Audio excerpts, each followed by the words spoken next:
Som. Bom dia, meus irmãos, minhas irmãs.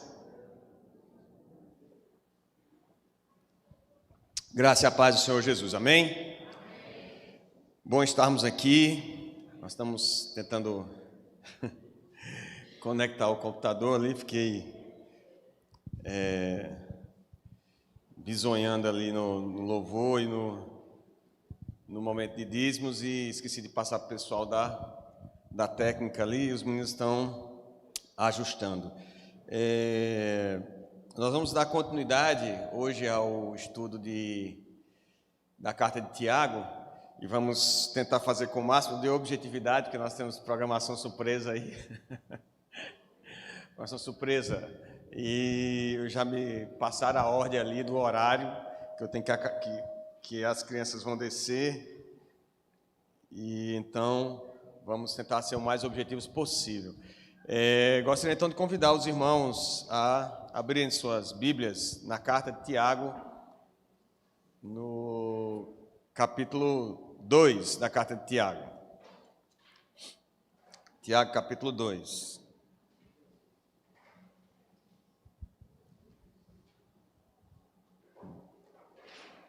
Quero aproveitar para parabenizar os pais, parabenizar meu pai que está aqui, e louvar a Deus pela vida dele, e no nome dele, parabenizar todos os pais da igreja aqui, aqueles que estão em casa também, que não puderam vir. Que Deus abençoe vocês e nos conceda graça, misericórdia, sabedoria, discernimento para criar os nossos filhos na admoestação, no temor do Senhor. Nós precisamos muito de graça de Deus para isso, muito, muito mesmo. Tiago 2 diz assim, a palavra do Senhor: Meus irmãos, não tenhais a fé em nosso Senhor Jesus Cristo, Senhor da glória, em acepção de pessoas. Se, portanto, entrar na vossa sinagoga algum homem com anéis de ouro nos dedos, em trajes de luxo, e entrar também algum pobre andrajoso, e tratardes com deferência o que tem os trajes de luxo, e lhe disserdes, tu assenta aqui em lugar de honra, e disserdes ao pobre, tu fica ali em pé, ou assenta aqui embaixo do estrado dos meus pés, não fizeste distinção entre vós mesmos, não vos tornastes juízes, tomados de perversos pensamentos? Ouvi, meus amados irmãos, não escolheu Deus os que para o mundo são pobres, para serem ricos em fé, e herdeiros do reino que ele prometeu aos que o amam?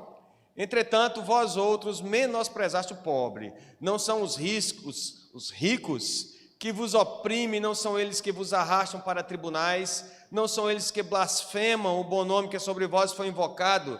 Se vós, contudo, observais a lei régia segundo a Escritura, amarás o teu próximo como a ti mesmo, fazeis bem.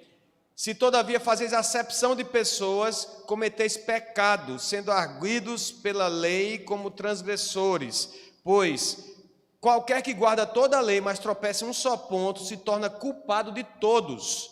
Porquanto aquele que disse não adulterarás, também ordenou não matarás. Ora, se não adulteras, porém matas, vens a ser transgressor da lei. Falai de tal maneira, e de tal maneira procedei como aqueles que hão de ser julgados pela lei da liberdade, porque o juízo é sem misericórdia para com aquele que não usou de misericórdia. A misericórdia triunfa sobre o juízo. Amém? Até aqui a leitura da palavra do Senhor. Se o Senhor nos conceder graça, até às 11h40 da gente vencer este trecho da palavra do Senhor, nós avançaremos para os demais versículos do capítulo 2. Obrigado, querido. Deus te abençoe. Está carregado, acho que não precisa. Obrigado, querido. Então, meus irmãos, nós vamos tentar meditar sobre esse primeiro trecho da palavra do Senhor e, na verdade, eu preparei a aula dos dois, do capítulo todo, porque o pastor Flauber já iniciou esse capítulo, foi até o versículo 5. Mas, em respeito à programação que foi feita, nós, ao vencermos esses primeiros 13 versículos, nós, dependendo do horário, a gente vai dar oportunidade para o restante da programação, ou então a gente continua o versículo 14. Vamos ter mais uma palavra de oração? Já agradecemos pelos pais hoje, né? Já louvamos a Deus. Vamos orar para que o Senhor fale conosco através da sua palavra. Senhor, nosso Deus eterno, Deus nosso Pai, é tão bom poder chamá-lo de Pai. Ó Deus, Tu que és o Criador de todas as coisas, Tu que és o Senhor soberano sobre tudo e sobre todos, Tu que és Senhor da história, Tu que és o Deus que criaste todas as coisas segundo o propósito, ó Deus, que estava em Teu coração, de nos tempos eternos glorificar o Teu santo e poderoso nome pela sublimidade da salvação em Cristo Jesus. Nós Te bendizemos, nós Te exaltamos, nós Te agradecemos, Senhor, porque o Senhor nos adotou, somos adotados por Ti, de modo, Senhor, que se na adoção humana há imperfeições, na adoção do nosso Criador, do nosso Deus, não há imperfeições, há libertação, perdão de pecados, a salvação, a santidade, a justiça, há amor, sobretudo, amor inexplicável, Senhor, que nos aponta ao caminho da cruz, o caminho da salvação, o caminho da Tua presença. E nós Te louvamos por isso, pedindo perdão pelos nossos pecados, Senhor, como pais humanos que somos, nós temos falhado diante de Ti de diversas formas, Senhor, na ausência de disciplina ou no rigor da disciplina, na falta de centralidade da Tua palavra em nossos lares, na falta de exemplo para os nossos filhos, na torpeza da nossa língua, no nosso caminhar vacilante, no nosso, ó Deus, de tantas maneiras, Senhor, nós temos, de algum modo, Senhor, atrapalhado e temos impedido que a Tua graça reine nas nossas famílias. Tem compaixão de nós, Senhor, tem misericórdia de nós, trata-nos, ó Deus, segundo as Tuas muitas misericórdias, Senhor. Nós confiamos que o Senhor ouve a nossa oração, nós confiamos que o Senhor é Deus de graça e, por causa de Cristo Jesus, pelos méritos de Jesus Cristo, por aquela cruz ensanguentada, Senhor, nós nos lançamos arrependidos diante de Ti e suplicamos em nome de Jesus que o Senhor nos perdoe, que o Senhor nos sare, que o Senhor nos cure, que o Senhor renove sobre nós a Tua graça, Senhor, nessa manhã, nos reorientando para o modelo de Pai que temos no Senhor e para que, de algum modo, nessa manhã, a Tua graça inunde o nosso coração também, Senhor, com a ministração da Tua palavra, com a percepção das verdades espirituais, com alegria no nosso coração, com a Tua presença em nosso meio. Em nome de Jesus, Senhor, completa a Tua obra que o Senhor estabeleceu para este dia, para esta manhã, para a glória, honra e louvor do Teu santo nome. É assim que nós suplicamos, Senhor, com perdão dos nossos pecados, a Tua direção, confiados na Tua palavra, em nome de Jesus. Amém. Bom, queridos, inevitavelmente eu vou ter que passar por alguma coisa que o pastor Flauber já mencionou no domingo passado. Lembrem que que o líder Tiago o menor, que escreve a carta, ele tem alguns objetivos. A gente viu inicialmente, no início da carta, que o objetivo primeiro dele era falar a respeito de sofrimento, de como é que o cristão deveria lidar com o sofrimento. Ele escreve para judeus que haviam se convertido e que haviam sido dispersos por toda a região, longe de Jerusalém, longe da igreja ali onde ele era líder, e ele começa a tratar então com esses irmãos, esses crentes, sobre algumas incoerências, algumas inconsistências, algumas incoerências que haviam naquelas igrejas, nas igrejas que aqueles irmãos estavam então sendo doutrinados e faziam parte.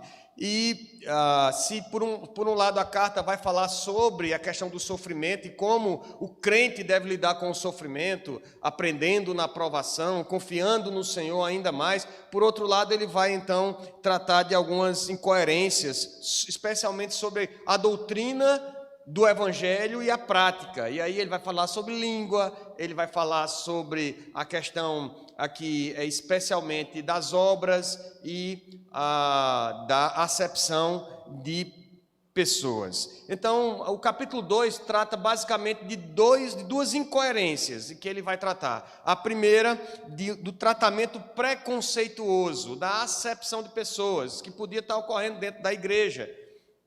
E ele queria corrigir, então, trazendo o ensino do Evangelho como sendo o norte para que esse tipo de comportamento fosse corrigido. E a outra questão da discussão a respeito das obras. Será que é suficiente para nós fazermos parte da igreja do Senhor, da comunidade do reino, nós simplesmente professarmos a nossa fé? Nós dizemos, não, eu creio. Baseado, quem sabe, lá no que o apóstolo Paulo, escrevendo aos Romanos, diz que se com a tua boca confessares e em teu coração credes que Deus ressuscitou dentre os mortos, serás salvo. Então, o sola fide, a fé somente, seria suficiente para a salvação. Então, eu não tenho que me preocupar de forma nenhuma com qualquer expressão dessa fé através de obras. E ele vai discutir um pouco sobre isso. A gente viu numa introdução de que Lutero teve dificuldades com essa carta, porque a base da pregação de Lutero foi a justificação pela fé, foi o ensino de Romanos.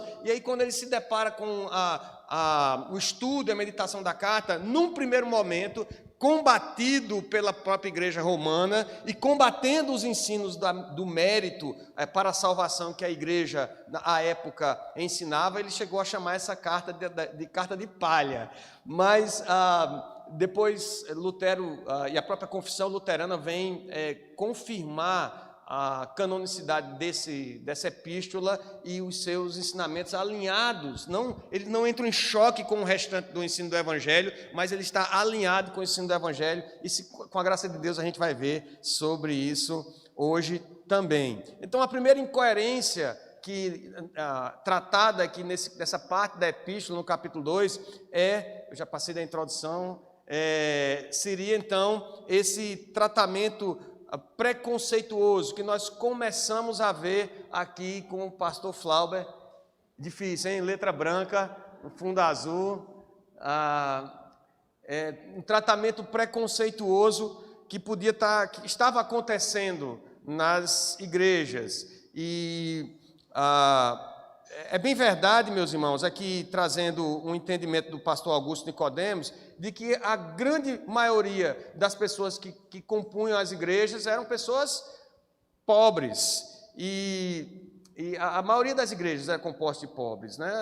Na verdade, se a gente for fazer uma análise social do perfil das igrejas, por exemplo, a gente vai ver que as igrejas, elas meio que refletem uma realidade social fora da igreja, que é que a gente tem um pequeno, na pirâmide social, você tem um pequeno grupo de pessoas ricas e você tem um grande número de pessoas dentro, se não dentro da margem de pobreza, mas próximo a essa margem, né? A gente tem aqui no Brasil essa situação de classe média, que ninguém gosta de ser chamado de pobre, mas também se chamar de rico parece estar ofendendo. Aí todo mundo diz, não, mas eu sou classe média. Mas a verdade é que o grupo de pessoas que realmente é abastadas e ricas é um grupo minoritário. E a igreja também, especialmente nesse momento aqui, reflete essa realidade social.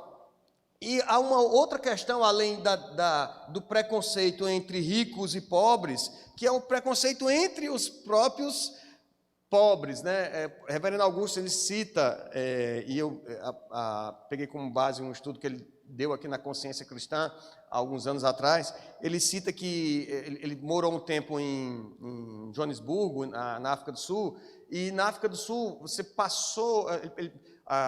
você presenciava um regime forte de segregação racial, que era um preconceito de brancos, uma minoria branca contra a maioria negra, um preconceito que era manifestado de uma forma muito violenta, mas havia também um preconceito que ele disse que presenciava, que era um preconceito entre as tribos, entre os próprios africanos, em que eles eram de etnias diferentes, e que se você colocasse uma determinada etnia para trabalhar com a outra, numa mesma mina, por exemplo, eles se matavam. Então, há também esse preconceito, essa acepção que se faz entre pessoas da mesma casta social. E aqui, na verdade, há essa orientação, essa repreensão, especialmente porque a igreja era composta por esse grupo de pessoas, trabalhadores, soldados, viúvas, artesãos, jornaleiros, né? Que não eram pessoas que vendiam jornal, mas o jornaleiro era aquele que vendia o seu trabalho pela jornada de trabalho, né? Era o trabalhador que vendia o seu trabalho pela jornada, era assim chamado jornaleiro. Servos, então havia esse grande grupo na igreja e se percebia que dentro da própria igreja, dentre os irmãos, havia, aqui igreja não falando necessariamente do local físico, mas entre os irmãos havia diferente tratamento entre aquele que tinha determinado nível social e aquele que não tinha uma atenção, uma tentativa de favorecer algumas pessoas em detrimento de outras. Então, Tiago começa dizendo: meus irmãos, não tenhais a fé em nosso Senhor Jesus Cristo, Senhor da glória, em acepção de pessoas. E acepção aqui, o termo, significa aceitar pela face. O termo no grego significa isso, aceitar pela face, um retrato da aceitação pela aparência, aceitar pela aparência, pela face da pessoa, por aquilo que aparenta. E há uma ressalva a se fazer, que o apóstolo Paulo, escrevendo lá em Romanos também, ele diz que nós devemos honra a quem honra, não é verdade? E eu vi o comentário de João Calvino sobre Tiago, e ele muita presunção minha, mas ele meio que fica assim, patinando assim, em dizer que faz parte da cortesia, isso dentro da cultura suíça, do início da época da Reforma, da cortesia, você tratar bem aquela pessoa que tinha posses, que tem prestígio social. A verdade, o fato, e quem sou eu para discutir com João Calvino, mas a verdade é que em toda a história nós temos essa predisposição a fazer essa diferença sob a justificativa de sermos corteses e educados. O fato é que não há problema nenhum em você ser cortês e educado com quem tem honra. Se chegar uma pessoa aqui, eu entendo que o ensino do apóstolo Paulo lá em Romanos está falando sobre autoridade, está falando que nós devemos nos submeter à autoridade. De fato, se chegar o governador, o prefeito, um deputado, um vereador, um magistrado aqui, a gente tem que honrar a quem honra, porque estamos debaixo da sua autoridade. Por isso a gente deve atenção ao que ele fala. Mas no trato aqui de Tiago, não há essa ideia, pelo menos clara, a respeito de autoridade. Então, tratar o outro por causa da aparência da pessoa, menosprezar aquele que tem pouca aparência, dando maior atenção àquele que tem melhor aparência, ou se veste melhor, ou tem um carro novo, né? Ou tem um carro novo, a crítica aqui de Tiago, aqui a igreja não está alinhada com o ensino do Senhor Jesus. Então não entra em conflito, no meu entendimento, com aquilo que o apóstolo Paulo ensina acerca da honra às autoridades. A verdade, meus irmãos, é que a gente adora aparência. Não, fala a verdade, a gente adora aparência, a gente adora roupas novas, né? Para todo mundo melhorar, ajeitar o look, ainda que para alguns você pode fazer todo o esforço possível, que não melhora, mas você adora tentar, adora. Por que é que tem tanto espelho na casa da gente? Já perceberam? Tem tanto espelho. Por que a gente tem espelho no banheiro? Não é? A gente tem lá para ficar escovando os dentes e olhando a gente escovando os dentes. Acorda de manhã com aquela cara toda amassada, que é a hora de você entrar em contrição e louvar a Deus pela misericórdia do Senhor, que deu uma mulher para aguentar você, acordando com aquela cara, com aquele aspecto de bafo. Aí você olha, e você fica se olhando assim, aí você olha assim, nossa, tô bem, estou chegando aos 50, mas estou bem. Porque a gente adora a aparência, é um dos deuses de todos os tempos, é a aparência. E o fato é que isso está refletido nessa forma como a gente lida com as outras pessoas. A gente venera a aparência, e quando a pessoa é bem aparentada, quando a pessoa ela tem condição social, a gente tende a valorizar o fato de ser médico, o fato de ter um prestígio social, de ter alguma posição social, onde ela mora, o carro que usa, o relógio que está usando. E a gente muitas vezes, da mesma forma que o mundo busca essas coisas para se afirmar, para ter uma certa consciência existencial de que ela é importante, e essa é uma outra discussão quando a gente fala de aparência, porque a gente, na verdade, a gente faz uma classificação de quem é mais importante e de quem é menos importante. Ah, mas ele é uma pessoa importante. Ah, ele não, aquele outro, não, ele fica ali na porta da igreja mesmo, porque tu não tem importância nenhuma, mas aquele é mais importante, deixa ele aqui, é bom que as pessoas vejam que ele está na igreja, uma pessoa importante dessa. Porque uma coisa está relacionada à outra, de acordo com como o mundo entende aparência, vaidade, importância. Mas com o povo de Deus não é assim. Na comunidade do Senhor, nós sempre fomos alternativos em relação à forma, ao trato das pessoas, em relação à aparência. Por isso que as nossas academias estão cheias, nossas casas cheias de espelhos, de roupas, de sapatos, de joias e de coisas que nós muitas vezes não necessitamos. O desejo pela riqueza nos leva a exaltar os ricos e menosprezar os pobres. E é exatamente isso que Tiago está condenando aqui, porque esse não é o agir de Deus. Na história, muito pelo contrário, Deus nunca agiu de modo a exaltar aqueles que eram ricos e a menosprezar aqueles que são humildes. Ao contrário, a gente pode passar aqui por um monte de exemplos bíblicos. Na minha cabeça agora vem o de Davi, a gente falou sobre isso aqui na reunião de quarta-feira. Se você não viu, perdeu. Se você não participou pela internet, você pode ainda assistir no nosso canal do YouTube. Davi, ele diz que o Samuel chega lá na casa de Jessé para ungir o escolhido de Deus. E ele olha para os filhos de Jessé e vê Eliabe. Cara, o homem era bonito, o cara era um gato, um homem forte, másculo, alto. E quando Samuel dá de olho com Eliabe, ele diz assim: esse é o ungido do Senhor. E Deus bate no coração de Samuel e diz assim: Samuel, não é esse não. Aí, então chama o outro, aí vai um por um, do mais forte, bonito, experiente, até o mais feio, novo, vai lá, chegou o último, os 7, e Samuel nada, e Jessé não tinha mais ninguém para mostrar. Ele disse: você não tem mais filho nenhum? Rapaz, eu tenho mais um.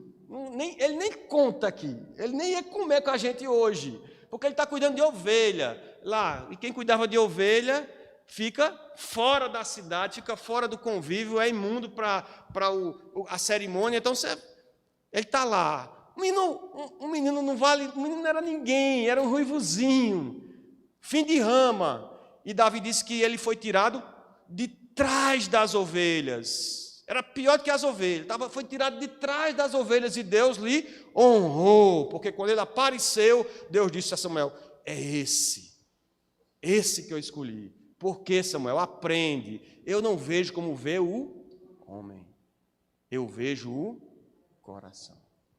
Então, Deus não age como nós agimos. E Tiago está tentando mostrar isso aqui, que em toda a história, e se nós estamos caminhando nós fomos adotados por Deus, aproveitando a deixa do Dia dos Pais, não para vivermos de qualquer modo, ou da forma como o mundo vive, mas para nos parecermos com o nosso pai. Vocês já viram esse caso da criança que ela é adotada, mas de tanto conviver com o pai e com a mãe, ele fica tão parecido que você diz, rapaz, faz o exame de DNA nele, porque eu acho que vai bater. Porque o menino está tão parecido, e Deus nos adota nesse mesmo sentido. Ele nos tirou do império das trevas, todos sujos de lama, apesar de imagem e semelhança dele, nós andávamos desgarrados, inimigos dele. Quem visse dizia assim, não parece nada com o Criador, é inimigo dele. Mas ele nos tirou de lá para nos fazer parecidos com ele e nos adotou com um amor inexplicável. E agora ele nos conduz até a glória para ficarmos com ele. Aí sim, a imagem e semelhança no modelo da estatura da plenitude de Cristo, bem parecidinho. Foi para isso que ele nos tirou. E é por isso que, agindo com acepção de pessoas, nós agimos exatamente diferente, destoando da forma como Deus age. E aí a gente precisa policiar o nosso coração em relação a isso. Mais ou menos a revisão do que Flauber falou, até o versículo 5. Mas, continuando, ele dá alguns motivos porque nós não devemos aceitar as pessoas pela aparência. Eu vou aceitar porque ele é assim, não porque eu vou me aproximar dele por causa da condição dele, da condição social, pelo que ele aparenta. Primeiro ele fala, não tenhais a fé em nosso Senhor Jesus, Senhor da glória, em acepção de pessoas. Por causa do Senhor da glória, porque diz Paulo, escrevendo aos Romanos, capítulo 2, verso 11, diz que ele não faz acepção de pessoas. E eu nem tenho tempo para falar sobre eleição, mas Deus, mesmo escolhendo uns para a salvação, para a sua glória, preterindo outros para a eterna destruição, ele não faz isso de forma imperfeita, maculada, pecaminosa. Ele não faz acepção de pessoas, porque não há méritos no homem, na escolha de Deus. O mérito é todo dele. Ele escolhe devido ao seu grande poder e glória e majestade e amor, ele nos escolhe. Deus não faz acepção de pessoas por causa do exemplo. Ele é Senhor da glória, mas ele despojou-se de toda a sua glória. Não é assim que o apóstolo Paulo ensina também, em uma das suas cartas pastorais, que ele não usou como usurpação o ser igual a Deus, mas ele despojou-se de sua glória, fazendo-se homem, fazendo-se carne, nascendo em semelhança de homem numa manjedoura. Não cabe, então, favorecer ou preferir pessoas por causa da riqueza, porque Jesus, quando veio até nós, ele se despojou de toda a sua glória e riqueza. O seu exemplo é diferente, ele é Senhor da glória. Então, em nome do Senhor Jesus, não tenhais a fé em nosso Senhor Jesus, Senhor da glória, em acepção de pessoas. Ele começa, e Tiago é muito didático, ele começa a dar alguns exemplos, né, do que ele está tentando ensinar. E ele só, se entrar na vossa sinagoga. Engraçado ele chamar de sinagoga, porque é a única vez na Bíblia que fala aqui de crente em sinagoga, assim, a exceção de quando o apóstolo Paulo ia ensinar, ia pregar nas suas viagens missionárias. Mas o fato aqui, alguns dizem que talvez porque ele estava tratando de judeus conversos, e o judeu tinha esse costume de entender o local como a sinagoga, o local de reunião, em detrimento de eclesia, igreja. Se ele tratasse de eclesia, tratava de corpo vivo, de igreja, mais uma vez aqui desvencilhando a ideia do local com a igreja verdadeira que somos nós. Ele disse, se chegar alguém na sinagoga e algum homem com anéis de ouro nos dedos, trajes de luxo, e entrar também algum pobre andrajoso e tratares com deferência o que tem os trajes de luxo, e lhe disser, tu assenta aqui em lugar de honra, e disseres ao pobre, fica ali em pé, né? Chegou o cara aí, todo roupa bonita, na grife, na moda, anel, nem cabe, está precisando de dedo emprestado para botar anel, e é tanto do anel, do ouro. E ele chega, e você diz, eita, o cabo é importante. Aí você coloca ele aqui, não, fica aqui, um lugar bom para você escutar o culto, a pregação, o menino fala baixo e tal, no microfone, fica aqui. Aí chega o outro lá, de sandalinha lá, havaiana, todo, né, o pezinho sujo ainda, tal, a calça toda rasgada. Aí ele chega, e você diz, não tem lugar não, fica em pé aí mesmo. Ou então senta aqui embaixo, onde eu estou, para ninguém ver. Quando a gente faz isso, fazendo isso, nós somos, como ele diz, não fizeste, versículo 4, distinção entre vós mesmos, e não vos tornaste juízes tomados de perversos pensamentos. Então, o primeiro motivo é por causa da glória do Senhor da glória. O segundo motivo, porque nós nos tornamos juízes maus. Juízes maus. Mas, será que isso é problema para nós nos nossos dias hoje? Será que nós fazemos isso ou eu estou exagerando? Quando a gente move o nosso julgamento pelas pessoas, pela recompensa que nós podemos ter delas. Diz aqui Tiago que nós somos tomados de perverso pensamento. Essa tentativa de tirar benefício, conseguir alguma...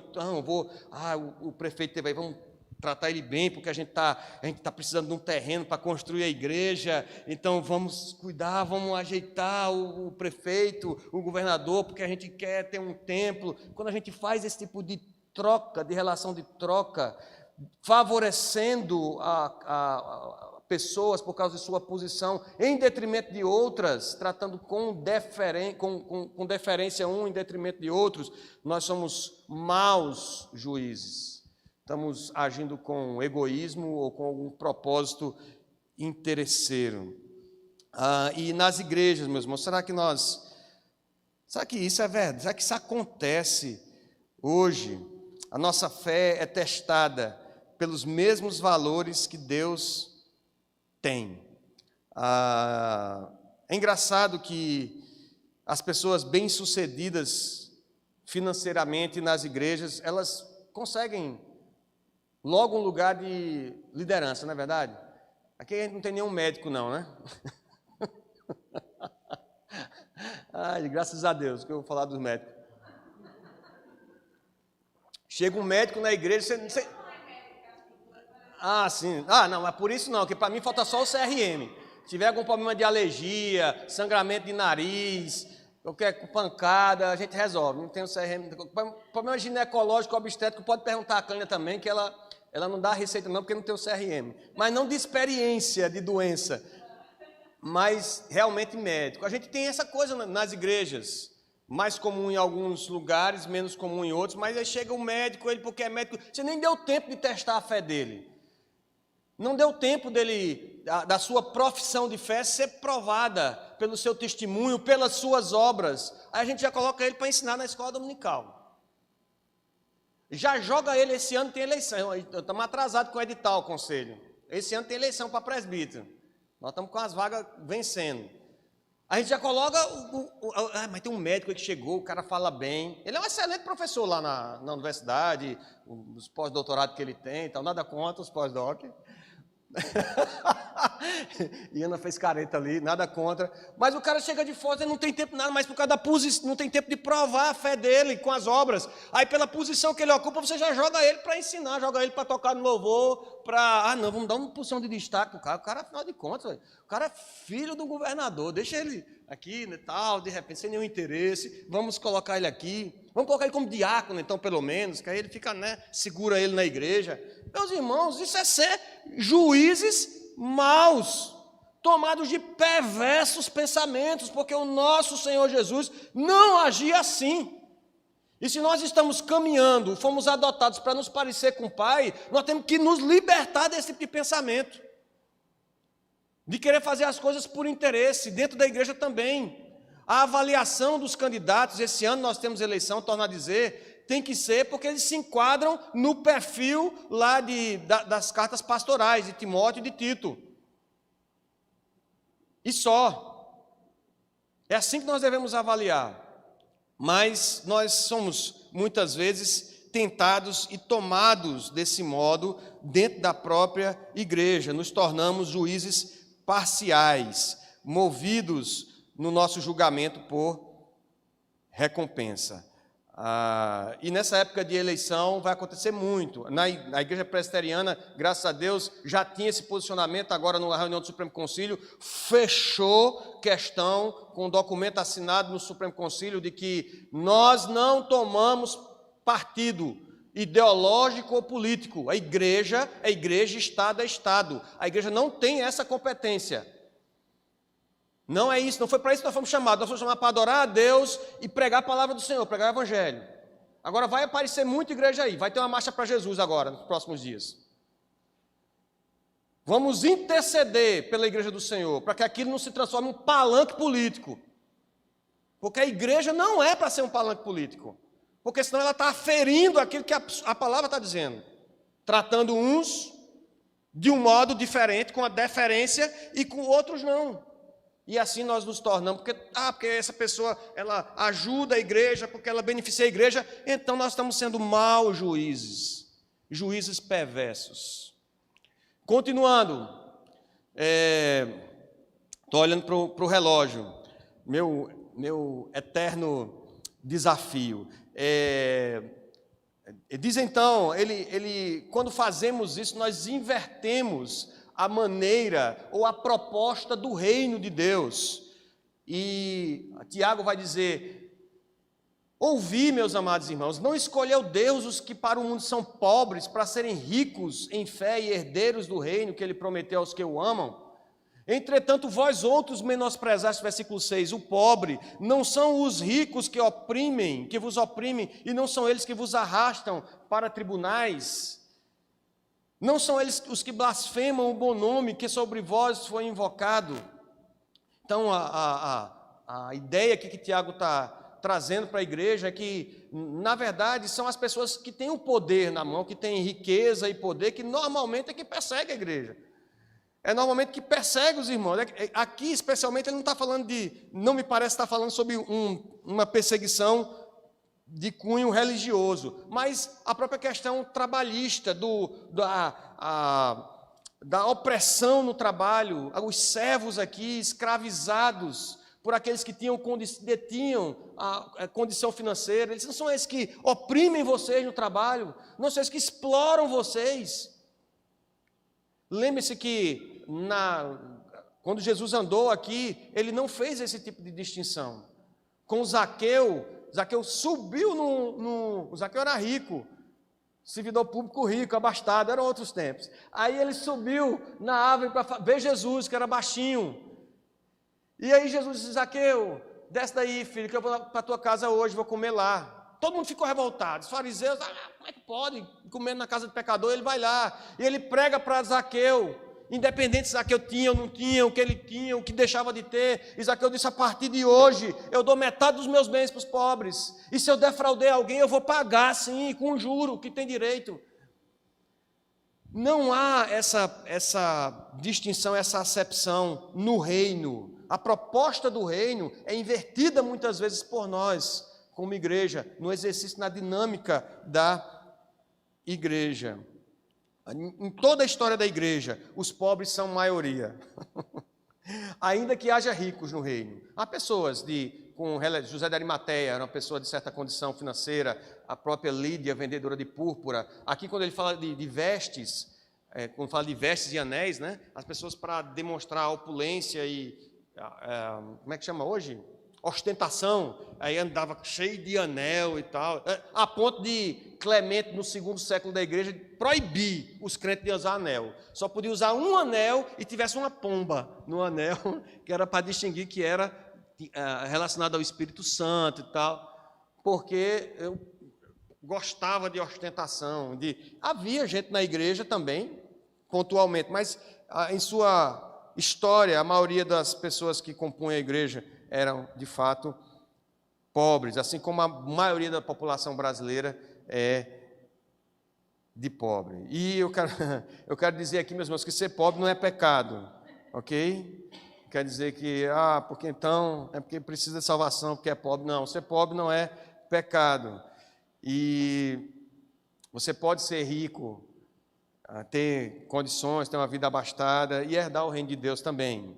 É bem difícil, pela concorrência da riqueza em nossos corações, mas é possível sim. Para Deus nada é impossível.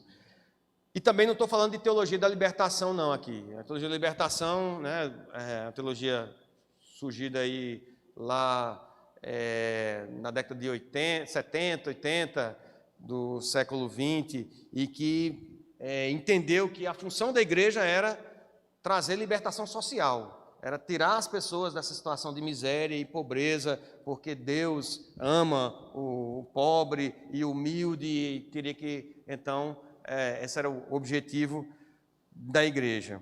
Mas o fato aqui é que há realmente uma inversão de como Deus age na história. A acepção também não deve ocorrer dentro da igreja, porque é pecado porque quebra a lei régia, versículo 7, aliás, versículo 8. Se vós, contudo, observais a lei régia, segundo a Escritura, amarás o teu próximo como a ti mesmo. Fazeis bem. Se todavia fazeis acepção de pessoas, cometeis pecados, sendo arguidos pela lei como transgressores. Quando Moisés reescreve alguns mandamentos lá em Levítico capítulo 19, verso 18, ele traz esse mandamento: amarás o teu próximo como a ti mesmo. E Jesus, quando foi interpelado sobre qual o principal dos mandamentos, ele resumiu os 10 mandamentos, a lei moral de Deus, os 4 primeiros como amar o Senhor, que é o Shema, né? Amar a Deus acima de todas as coisas. Ouve Israel, o Senhor é o único Senhor, amarás o Senhor teu Deus, e esse é o primeiro, o principal dos mandamentos. E o segundo mandamento, que tem a ver com os 6 outros mandamentos da lei moral, que tratam da relação do homem com o seu próximo. E Jesus resumiu dizendo: amarás o teu próximo como a ti mesmo. E depois vai ter a história do bom samaritano, porque o saduceu lá, para não ficar por baixo, disse: quem é meu próximo? Aí ele teve que ouvir uma historinha e reconhecer quem era o próximo dele, que era o samaritano. Mas Tiago está dizendo que quando a gente faz acepção de pessoas, além desses motivos que a gente já elencou aqui, há o motivo de que você está quebrando este mandamento, que seria o resumo dos mandamentos ali, que trata do relacionamento das pessoas com o seu próximo. Então ele diz: você quebra, se você observar a lei régia, a lei do reino, a lei rainha, amarás o teu próximo como a ti mesmo, você não vai fazer acepção de pessoas. Quem faz acepção de pessoas quebra esse mandamento. E aí ele vai comparar essa quebra do mandamento aqui a um mandamento específico, que é o mandamento não matarás. Diz o versículo 10: pois qualquer que guarda toda a lei, mas tropeça em um só ponto, se torna culpado de todos. Porquanto aquele que disse não adulterarás, também ordenou não matarás. Ora, se não adulteras, porém matas, vem a ser transgressor da lei. Então, acepção de pessoas, tratar o outro de forma indigna por causa da aparência, tratar o outro por causa da sua condição social, é quebrar um mandamento, é quebrar o mandamento não matarás. Esse mandamento ele não diz só que você não deve atirar na pessoa, jogar uma flecha, matar com violência física, mas é um mandamento que preserva a vida humana, a dignidade da pessoa humana. Ela ordena que nós zelemos e preservemos a vida, a família e a dignidade do nosso próximo. E é por isso que quando você atenta contra a dignidade do outro, tratando ele de forma diferente por causa da aparência dele, da posição social dele, você está quebrando o mandamento não matarás. Você não está amando o próximo como a si mesmo. E se você acha, não, mas não é bem assim, aí ele está dizendo, olha, como parece que para a gente sempre os pecados que têm a conotação sexual parece que são mais graves, né? Sempre a gente acha, o cara mentiu, aí a gente fica assim, não, tudo bem, não precisa de disciplina não, dá só uma exortação. Aí o cara teve uma conduta imoral, um adolescente teve uma conduta lá de masturbação, ou o homem adulterou, disse, não, agora esse aí sim, esse vamos disciplinar, porque esse aí está sob pecado. Vamos pegar e vamos levar e vamos...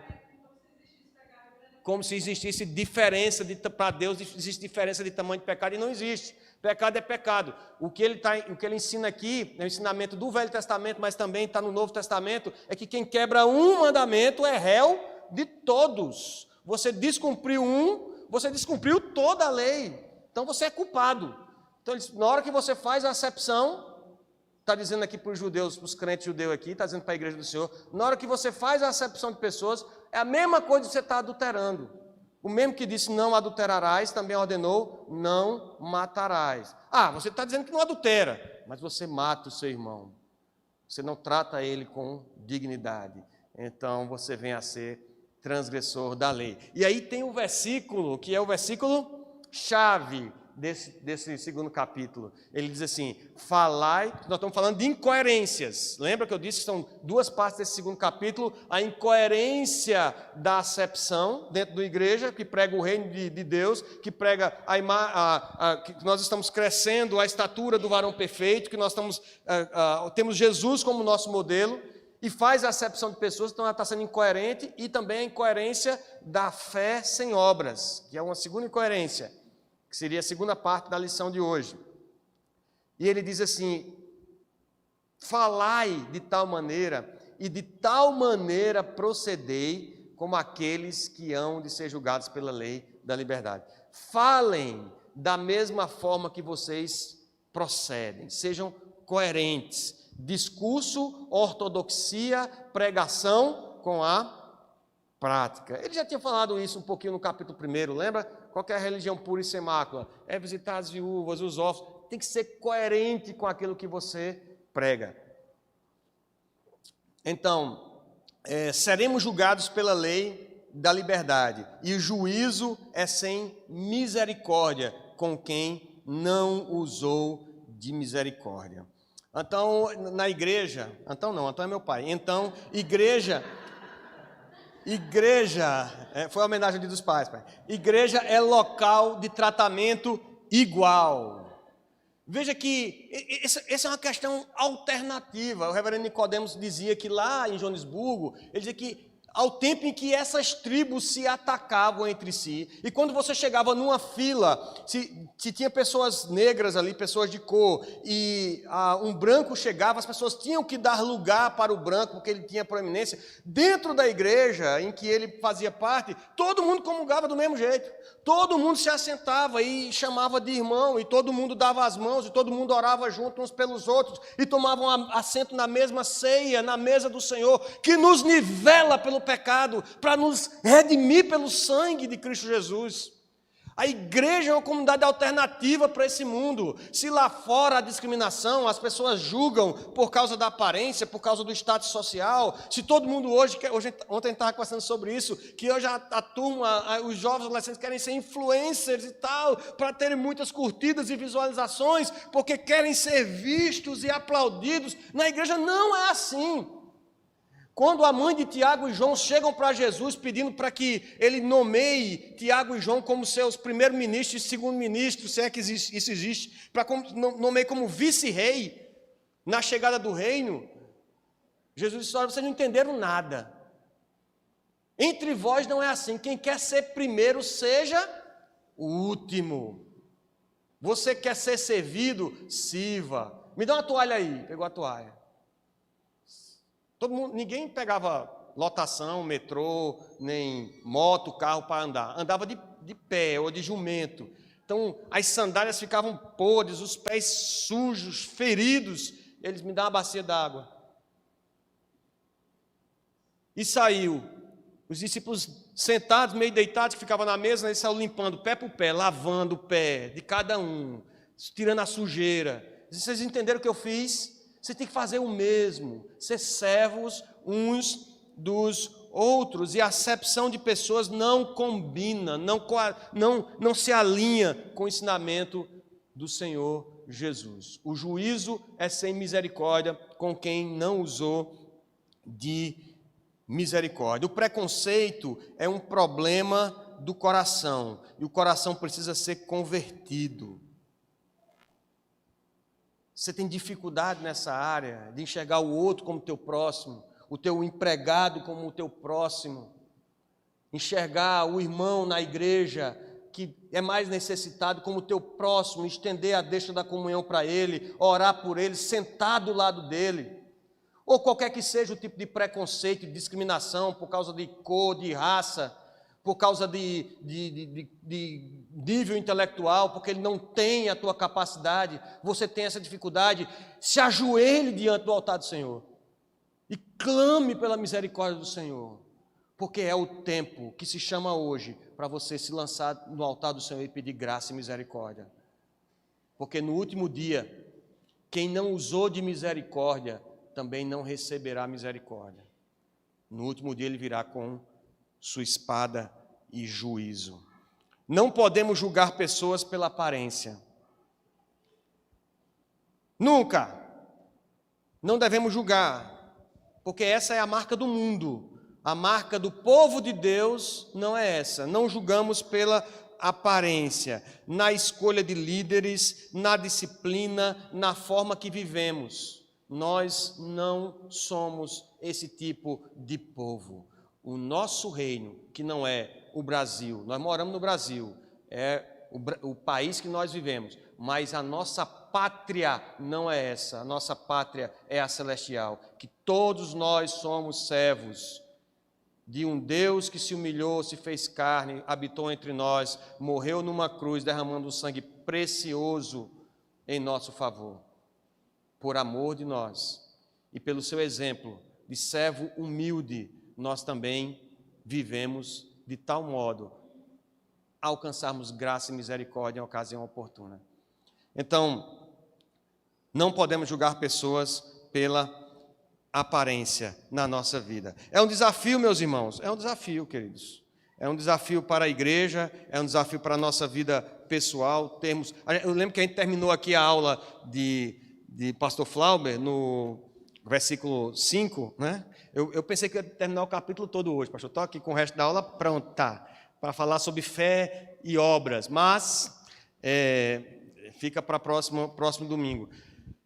Eu lembro que a gente terminou aqui preocupado com a questão de o cara pede no sinal, eu não sei se ele é uma pessoa que simplesmente está ali fazendo da mendicância a sua vida, o que é uma contravenção penal, estabelecido no próprio Lei de Contravenções Penais no ordenamento jurídico brasileiro. Ninguém deve fazer isso, mas a gente tem um monte de gente, criança também pedindo e tal. A gente, eu não sei se devo dar, como é que eu vou fazer? Vou sentir no coração, não vou. É lógico, a atitude do crente é de misericórdia sempre. Se você não pode ajudar, despeça com a bênção do Senhor e com a paz do Senhor. Ô querido, não tem, Deus te abençoe. Você pode ajudar, ajude. Mas as obras, e que nós vamos ver na próxima aula, de que Tiago fala aqui, não são obras de filantropia, de assistência social, são obras de obediência e de justiça. Ele vai falar de Abraão. Abraão deu esmola quando? Na Bíblia, está relatado. Raabe, a prostituta. Raabe era uma cafetina, dona de um prostíbulo, segundo os melhores comentários que eu vi. Foi incluída na linhagem de Cristo Jesus. Por quê? Porque, sob pena de morrer, de ser morta pelos líderes da sua cidade, Jericó, ela acolheu os espias do Senhor ali. São obras de justiça. As obras de que o texto fala não são de assistência social, embora tenham o seu lugar, mas são atos de obediência a Deus. Mas isso vai ficar para o próximo capítulo, porque as crianças, agora, eu também sou pai, estou doido para ver, as crianças têm prioridade. Meus irmãos, vamos orar pelas nossas vidas. Como nós amamos a aparência, como nós julgamos pela aparência, e como nós fazemos acepção de pessoas, infelizmente. Todo mundo faz, aí eu acabo fazendo também. Não, meus irmãos, não deve ser assim. Vamos orar? Vamos orar pelas nossas vidas, vamos orar pela eleição de presbíteros da igreja. Eu estava dizendo que nós estamos atrasados no edital, porque nós temos um mandato vencendo. Quando eu estava preparando o sermão, eu lembrei, a meditação eu lembrei. Vamos orar, para que o Senhor nos ajude, nos guie na escolha pelos métodos do reino, pelos ensinos da palavra de Deus e não por acepção de pessoas. Oremos, meus irmãos. Senhor nosso Deus e Pai amado, nós te louvamos pela Tua palavra, Senhor. Ela é sempre perfeita, ela nos aponta a cruz diante da nossa incapacidade de obedecermos todos esses mandamentos, Senhor, todos os mandamentos do Senhor. Então tem misericórdia de nós, Senhor, nós não temos outro a quem recorrer. Para onde nós iremos, Senhor? Se só Tu tens as palavras de vida eterna, se só em Ti há salvação, se só em Ti, Senhor, há perdão perfeito, pleno.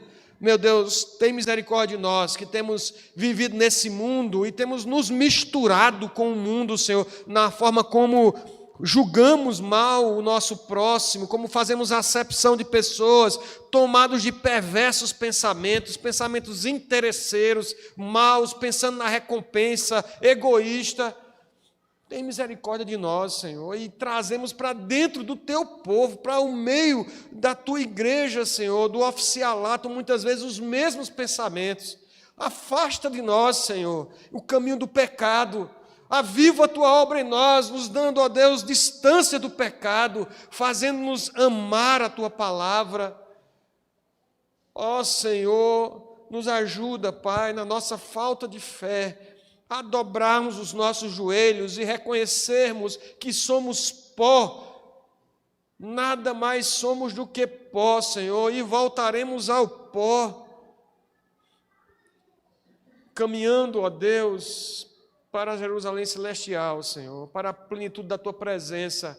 Nós te pedimos a Tua graça, que o Senhor nos ajude, Senhor, que o Senhor perdoe o nosso pecado, nos dê direção, Senhor, na eleição de presbíteros esse ano aqui, diáconos para a Tua igreja, levantando homens fiéis, idôneos, cheios do Teu Espírito Santo, Senhor, para conduzir o Teu povo no temor do Senhor, para a glória do Teu nome. Derrama sobre nós a Tua graça, também na forma como escolheremos os líderes do nosso país, na esfera federal, estadual e municipal. Meu Deus, que não sejamos tomados de perversos pensamentos, pensamentos interesseiros, mas que olhemos mais uma vez para a Tua palavra e naquilo que é imperfeito, possamos nos aproximar, ó Deus, do que a Tua vontade estabelece para nós, para a glória do Teu nome. Opera em nós, nos dá a Tua graça, concede-nos a Tua paz, o perdão dos pecados, em nome de Jesus. É assim que nós oramos. Amém. Amém. Deus nos abençoe.